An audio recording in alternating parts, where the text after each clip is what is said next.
Well, thank you for having me. I'm listed as a Vietnam human rights defender. I know I don't have the physical profile of your typical Vietnamese HRD, but I've been working on Vietnam for a lifetime. And so I hope you won't just judge me on appearances. I think it's very fitting that, as you said, that Vietnam has been chosen to illustrate this debate because Vietnam demonstrates the very best of what digital technology can do to transform the lives of millions of people in the big cities and also in remote rural areas, but also the very worst of what happens when states use this technology with increasing complicity of big tech companies to censor its people and suppress human rights. A thumbnail portrait of Vietnam gives an idea of these contrasts. It's a one party state controlled by the Communist Party of Vietnam. It's also a booming economy, one of the fastest growing markets in Southeast Asia.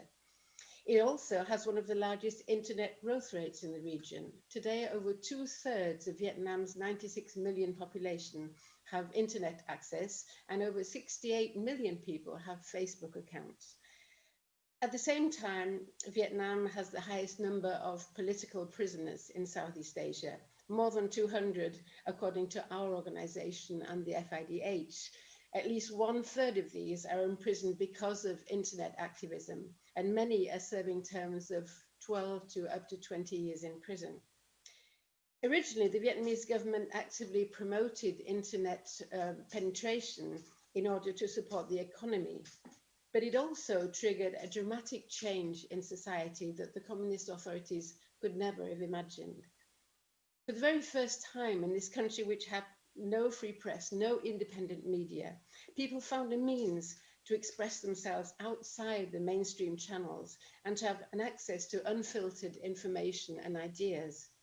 Blogs and social media became wildly popular, opening a manner of discussions, a political, social, cultural, for the very first time.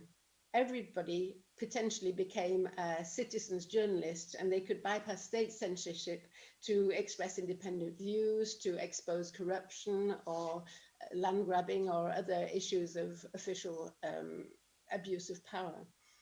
But in brief, gradually an embryonic culture of protest began to take shape in Vietnam. And once the authorities realized this, they knew that they had opened a Pandora's box that it was going to be very difficult to close. But from then on, the government began to wage a war on internet freedom, which continues unabated today. Human rights defenders and online activists are subjected to harassment, intimidation, and physical assaults and detention. Websites are hacked and blocked. The government pays opinion shapers, in Vietnamese we call them "du luận viên," who denounce online critics and manipulate public opinion. There is a brigade of cyber warriors named Force 47, which tracks the internet day and night for wrongful views. The government has also adopted extensive legislation to restrict the internet and social media, such as the very controversial 2018 cybersecurity law, or a Decree 15 adopted this year, which imposes heavy fines for administrative violations. But worse still, virtually all Vietnamese laws contain vaguely worded national security clauses which prohibit all activities deemed to threaten the interests of the state. These clauses are totally incompatible with the limitations provided for in international law because they make no distinction between violent acts such as terrorism or the peaceful exercise of freedom of expression. So my first point, and I think I've hammered it home quite clearly, is that Vietnam has an obligation to create an enabling online environment for the enjoyment of human rights, but it is not respecting its obligations. My second point is that today some major tech companies, notably Facebook and Google and its company YouTube, are now actively complying with Vietnam's repressive policies in violation of their responsibilities and obligations. In April this year, Facebook publicly announced that it had agreed to significantly increase compliance to censor anti-state content in Vietnam. They said Vietnam had pressured them by taking Facebook's local service offline for up to 7 weeks, thus slowing down its services and making it virtually impossible to operate in Vietnam. Facebook has now begun to remove content block access and making many posts invisible to Vietnamese Facebookers. Activists in Vietnam have sent us screenshots of their accounts with notifications from Facebook that their posts have been removed because they are in contravention of local laws. Facebook says it's blocking only a tiny fraction of posts in order to maintain their services. But in fact, in their very first transparency report, which was published this year, Facebook acknowledged that they had an almost 1,000% increase in contact restrictions based on local law. So this policy shift has dramatic consequences for internet freedom, not only in Vietnam, but worldwide. Vietnam is the first country in Southeast Asia and possibly in the world where Facebook has publicly acknowledged its compliance with government censorship. This could set a dangerous precedent for its practices with other repressive states around the world. My third point is that governments trading with Vietnam have responsibilities too, not only to respect human rights themselves, but to ensure that Vietnam does the same.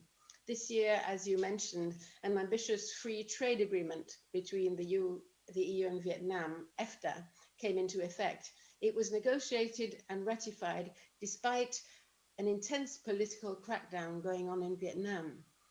At that time, independent journalist and prominent dissident Pham Thi Duc sent our committee a video calling on the European Parliament to postpone ratification of EFTA pending concrete human rights improvements in Vietnam.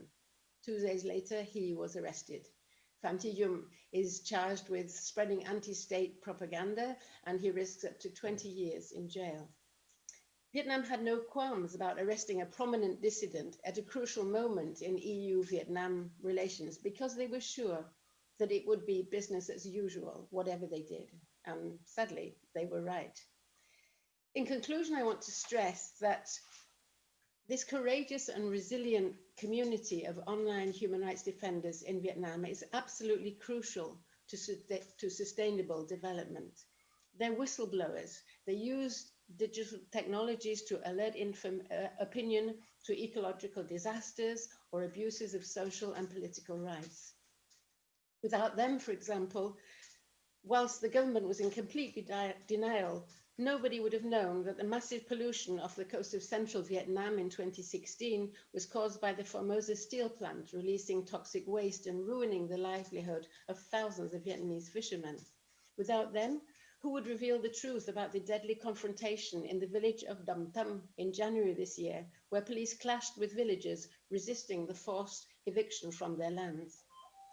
Today, many of these activists are in prison, or they're forced to self-censor in order to protect their families and friends. I believe we all have a responsibility to ensure that these essential voices are not silenced. Thank you for bearing with me.